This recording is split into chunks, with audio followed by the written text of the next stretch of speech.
All right, here we go, guys. Sorry about that little cutoff before. Ran into a dead zone out here. So anyway, as I was saying before, the CDC has released a report that states that up to 4 billion people could die from this new bird flu, which is a new avian flu that most are calling Disease X. So I'll break it down for you here. I personally, I take everything with a grain of salt whenever I read about it, whenever I hear about it. But I've been on the study of diseases and pathogens, whether they be viral, biological, whatever way that they're communicated to one another, or transferred to one another, whether it be skin-to-skin contact, bodily fluids, airborne, mold, spores, you name it. And this really does have the potential to be something that could definitely kill millions, if not billions, of people on this earth. The Spanish flu, it's been 100 years since the Spanish flu happened, back in 1918. And that killed, I think it was 2 million people. Just wiped them all out. And so now, sorry about that. Now we are dealing with the Spanish flu on a whole nother level. Here we are, 2018, 100 years later. The world has roughly 7 billion. I think it's either 7 billion or 7.43 billion. I can't remember the exact numbers. I read them the other night, but you can leave the comment, let me know the exact number that you have if you want to do that. But anyway, so I've been doing plenty of research about these diseases, and I really see that this could be a potential. This has already gone airborne. It doesn't mean that you have to have contact with the bird at this point. Go ahead and adjust my camera here. You do not have to have contact with the bird, okay? I'll just repeat myself there. In order to catch this Disease X, or this new H.dot vaccine, or I'm sorry, not vaccine, this H.dot virus disease, whatever you want to call it, this avian flu that's being spread. Now, they're saying that it was originally spread from plants that deal with meat processing, is what my understanding was. Places where birds, or fowl, no foul play now,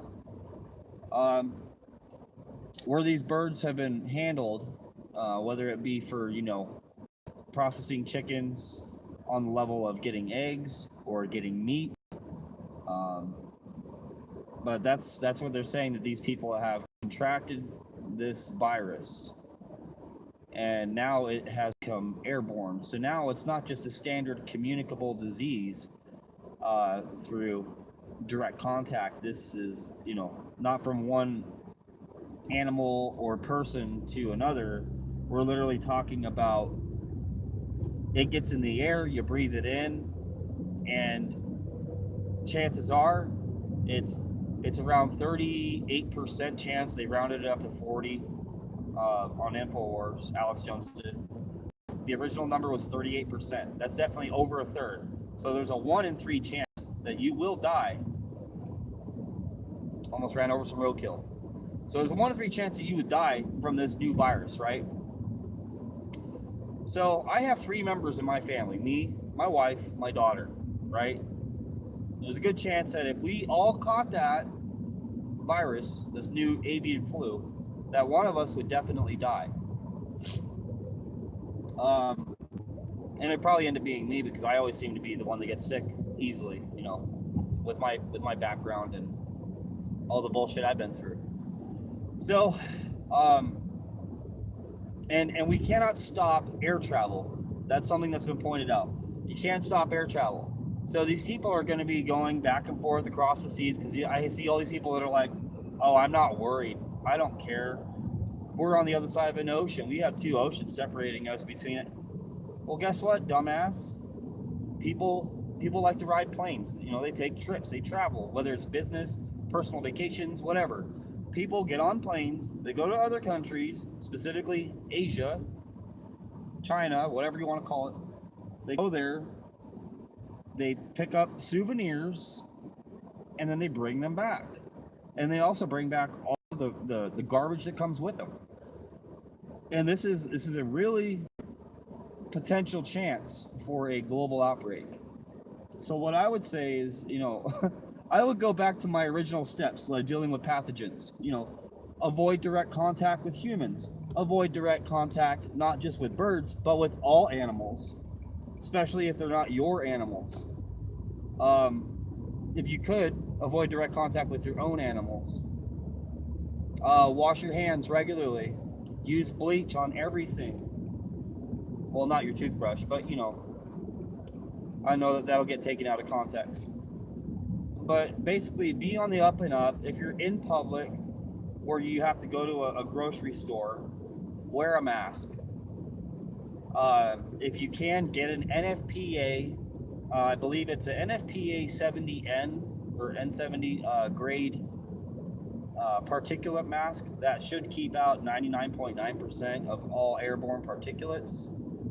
Or if you are that, you know, worried about it like I am, get a gas mask. Wear that shit outside.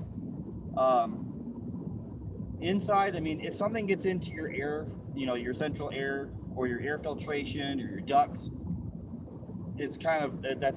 That, you know, you're done and over with, unless you wear a gas mask inside your house or a biological prevention suit. So,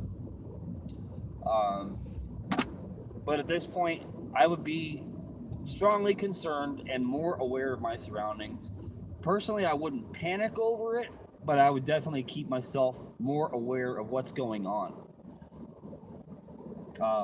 We're talking about a true pandemic here of epic proportions that has the true potential to break out. Now, the only other thing that I would honestly worry about breaking out would be a viral form of rabies that has become airborne. So somebody catches it and then sneezes, they blow all that shit in the air. Next thing you know, you got people within a few hundred yards of you getting infected with it. And I hate to be gross about it, but look up on a thermal camera a fart, a sneeze, a burp, a cough on a thermal imaging camera and see how fast the bacteria, the spores, whatever you want to call it, you know, not so much spores, but watch how fast the bacteria spread. Well, I guess it could be spores if they're eating mushrooms, you know. But anyway, watch how fast the bacteria spread when it comes down to watching thermal imaging of those particular things that I mentioned. You know, somebody sneezes, coughs, whatever. Anytime that they do that, you'll see the spores, when they come out and it comes out in a huge like stream, and then it will start to kind of spread, kind of like this. If I don't have my lock key on. There's me coughing, sneezing. Then all that. Now imagine you can't see that, like we can't see it, obviously. That's what will happen. In the event that somebody has a virus that's airborne, they breathe it in, they breathe it out. Now that's how the bacteria spread. That bacteria if that was bacteria that came out of my mouth just now, that could literally spread to hundreds of yards, if not up to a quarter of a mile or a couple of miles, all depending on how dense it is, the cloud itself, or the release of the said bacteria. And of course, the wind velocity and the direction of that wind carrying, you know, said spores or bacteria. Now, I'd be strongly concerned if there was a viral outbreak of rabies, because rabies can make people rabid. Most rabies don't show signs of infection until multiple days after the fact that you're already infected. And then you're looking at, what, a 30-day treatment plan or something, and you got to get multiple shots in your stomach on a daily basis for like a month or whatever, and that doesn't even guarantee that you're going to live from it, right? Because there are people that die from rabies. They catch it too late, or they don't follow through with treatment, or they think treatment's done, or they kind of just they do what they want to do. Now imagine somebody gets infected with this bird flu, right? Then what do you have next? What happens? You have people that are hosts and carriers that have no idea that they've been infected. The other thing to worry about is that they are not going to know that they have an active viral strain in their system. So they'll take this viral strain, this active strain, and they're going to end up spreading this strain wherever they go. Whoever they talk to, whoever they cough on, sneeze on, whatever.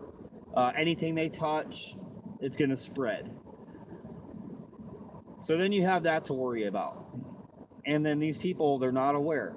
They are not aware that they are infected. So now they're out and they are exposing other people to this virus, this disease. That same contagion travels to those people. Think of it like a bad review. When you go and you have an experience somewhere at some location, whatever store you might be at, and you buy something, you have a bad experience, you're going to tell everybody about it. Then whenever you have a good experience, you're going to tell people about it, but you may not tell as many people about the good experience as you would the bad experience, because the bad experience resonates. Now a virus is like a bad experience.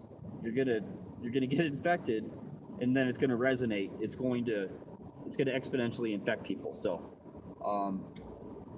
I'm going to watch this very closely, and I will try as hard as I can. I hope that you guys are just as vigilant about your own health, your own lives, but I will keep you updated if you don't follow the regular news channels or the standard outlets. But I love you guys. Be safe and take care of yourselves and someone else. All right?